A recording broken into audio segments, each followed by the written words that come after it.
I've had quite a career pathway, I suppose. For 17 years, I was with the National Park Authority, so I very much worked within a sort of corporate environment. I've taught at Pembrokeshire College.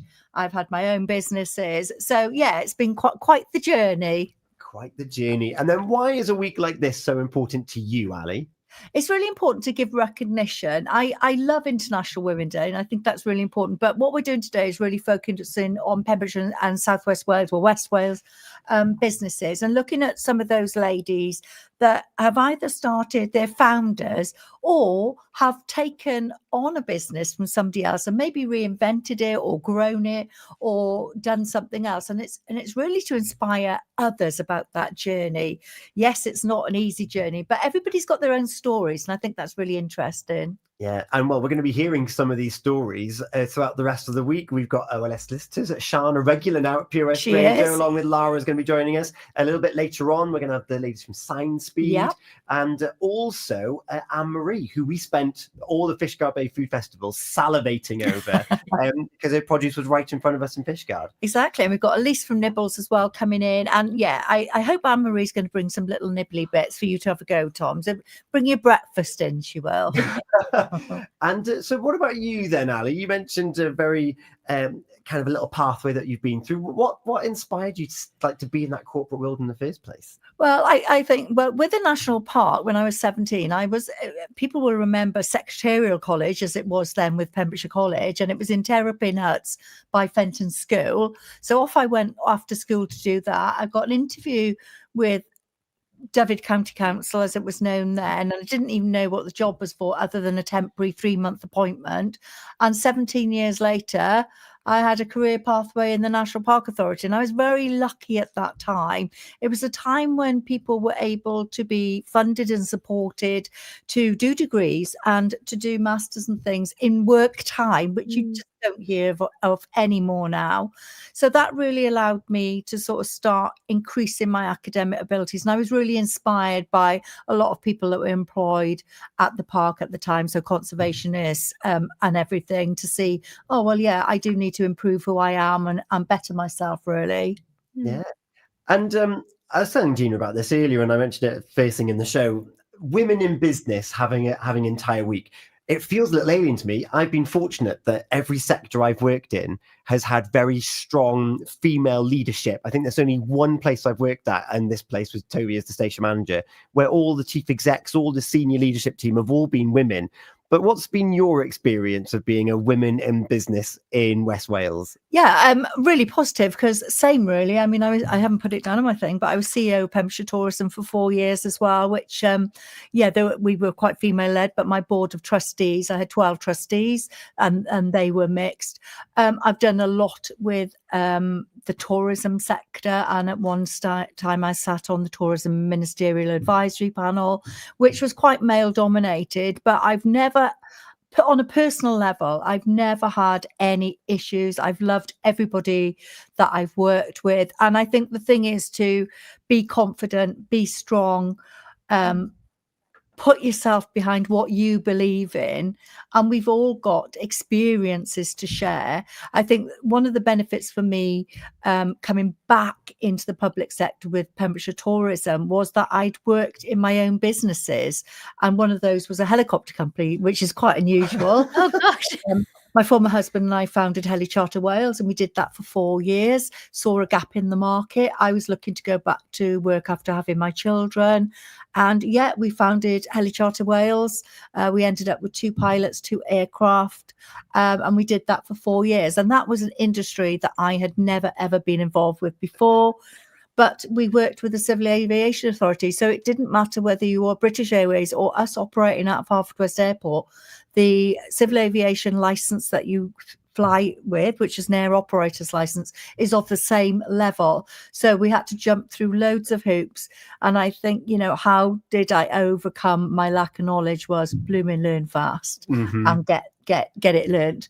And when you're immersed in an industry, you do learn it. You learn it every day. But I think I'd only ever seen pilots coming across, the concourse at major airports and things. So to me, a pilot had the epaulets, the air hostess looked lovely. And that's the standard that we set out from the very beginning, the highest of standards, because that's all I knew. Yeah. Very different within the private sector of aviation, really. So it's about getting to know, getting to understand. And we saw a gap in the market in Pembrokeshire on helicopter flights. There was nobody doing sort of the tourism led, really, and we did some corporate flights as well. I think I did one of those there for you a little go. haven. I was like, "That's my house," absolutely, which was amazing. Absolutely Gina. incredible.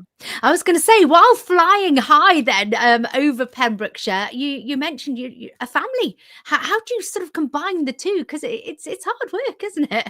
It is, and I think on my details I've put that is actually one of the hardest challenges, really. And Tom's going to be drawn into it all very soon. I was probably one of the first sort of females about 30 years ago where my children went into childcare. That wasn't really a thing up until then. And Nola, who had my children to look after, she was brilliant. She had just started. And obviously the school holidays are challenging for any parents, and they're long. And I'd love to see those become shorter, I have to say. But legislation has changed a lot since, there were no childcare allowance places. There were no family-friendly policies. There was very little paternity. So none of that really existed sort of 30 years ago. And it's been amazing to see those changes, thankfully, for both parents, mums and dads, just so important that now the legislation allows that flexibility and flexibility of working practices as well. Because I was self-employed during that period, because I just felt that I couldn't be in a corporate world any longer and have that flexibility. So that's actually when we started the helicopter, to give me supposed to give me a flexible work approach. But actually, when you're taking bookings while trying to drive a car and all the rest of it was quite challenging. But I know my son will say the amount of time that he ended up in different clubs and sailing clubs and stuff to try and fill the summer, bless him. But it's challenging, and that, Gina, as well. Everybody will understand that. Yeah, well, it doesn't stop, does it, Ali? You go to, when you're self-employed, if that call comes in, you've got to take it. If that message comes in, you've got to get back to somebody, because if you're not, somebody else is. Yeah, absolutely. And, there's always the challenge of that, isn't it? And I think that's one of the things about balance. And when you've got your own business and you're self-employed, we all worry that the work's not going to keep coming in. And hopefully, if we do a good job, it will. It will. But there's always that underlying, isn't there, G, that, I haven't got enough work ahead of me. But it seems to come from somewhere. It does just come. But we do also have to remember that we do need that a bit of downtime as well. We do need to look after ourselves, even though we're driving our business forward. It is. It's easy to get to a burnout stage as well. And I think that's very much a learning curve still for me, really, that we do need to have our own things to help us relax, and family time so important. So it comes with its challenges, but it has the rewards. What has been some of your highlights or one of your proudest moments? Yeah, I think one of my proudest moments, the second business that I started was Outsource Me. So when I left Pembrokeshire Tourism, I set up my own consultancy, had some amazing experiences in doing that, working with the SMEs throughout the UK, really. And I won the best supplier at the Pembrokeshire Tourism Awards on my first year of business. And I think that was a massive, massive boost for me. When we had HeliCharter, we were also shortlisted in our first year as Tourism Entrepreneurs of the Year. And that was an amazing night with Catherine Jenkins sang. Hugh Edwards was there with, he came out of, what's the thing in Blue Peter with the phone box? He came out of the phone box, and it was just such a spectacular night. And my parents were there as well. So there's been really, really proud moments. But equally, it's still a pride to see your name on the bottom of your email footer as well, that says who you are, what you do. And of course, I absolutely adore the job that I've got now, and working with such passionate people is just an absolute dream, really. It is. We've had Kirsty watching us over on Instagram, and I'm thinking people might be listening to you now. Maybe they've started their own company. We had Sue from Planet talking about all these solopreneurs going on. Who was your mentor? Who was it that you were looking up to? Yeah, so it wasn't Richard Branson or any of those, which actually I do, obviously, but it was a gentleman called Nick Wheeler, and it'd be lovely if he was listening today, but I'll certainly send him the recording. And he gave me every opportunity in the national park. And if it wasn't for him, I wouldn't be who I am today. And although he wasn't in business as per se, it was seeing a spark within somebody and allowing to grow and develop. And when I said that I was leaving to start a business, there wasn't any sort of, oh, don't do that. It was like, oh my God, just go fly. So I owe a lot to Nick. And I know that a lot of my other colleagues in the National Park Authority will feel exactly the same as well. Oh, amazing. Gina. And it's these opportunities, isn't it? And somebody sort of seeing that in you. And we've got to really nurture. If people have got these ideas, if they want to go far, we've really got to get behind them and say, yes, you can do this. Even though you've got your family, you've got lots of things juggling. Maybe you need to learn on the job with apprenticeships, but we're gonna be there with you. And it's that support which becomes invaluable.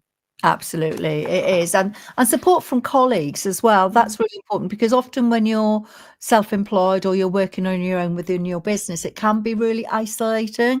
So I found with outsource that I always went and worked within the business. I never sort of worked from home for them. Always went, immersed myself in the business, became known to all of the staff there. So it wasn't just Ali that comes in and does marketing or whatever. It was Ali. Ali's coming in today, and being part of some of the amazing teams that are involved in the brilliant businesses that we've got in Southwest Wales. And I suppose that very closely linked actually to my last question to you. What would be your advice or guidance to someone who's thinking of starting or has started and they're looking for that next piece of inspiration? Yeah, I think if you've got a passion for something, there's the cliche, isn't it? If you've got a passion, it won't seem like work. But that is true, because if you've got a passion for something, just go for it, but do your research. I wouldn't say jump in, because there's lots to consider. If there's a market, what price you're going to go out at, how much work you're going to get in. So sometimes it's quite good to even go part-time in something else while you develop your business idea. So you've got a little bit of income coming in to start with before you take that great big leap. But yes, go for it. It's really, it is inspirational to do that. And you're our commercial director. If you're a woman in business or anyone in business wants to have a conversation to see how we can elevate their brand and get them on the airwaves and on the social media, what's the best way to contact you? Yeah, absolutely. So just come through Alison at purewealthradio.com. Everything that we do at Pure Wealth is very 360. It's not just about advertising. I will support you. My clients will tell you that, and I will give you advice on the overall marketing of your business and look at plans that we can work and check together. So Pure West is very different to lots of other companies. Gina? Yeah, I totally agree there, Alison. I'm very much looking forward to having a chat to everybody this week about their businesses and asking them this similar questions to what we've asked you. And I didn't know that you did all this flying high across Pembrokeshire. So I've learned something about you today, Ali, as well. Indeed. Thank you. Yes, I did. Ali, thank you so much for joining us here on The Breakfast Show. We can't let you go on The Breakfast Show without having a song played for you. Have you got one in mind? I have. It's the amazing Four Tops and Going Loco down in Acapulco. It's on the way next after you look at some What's Ons with the Pembrokeshire Coast National Park. Thank you so much. Thank you. This is Pure West Radio.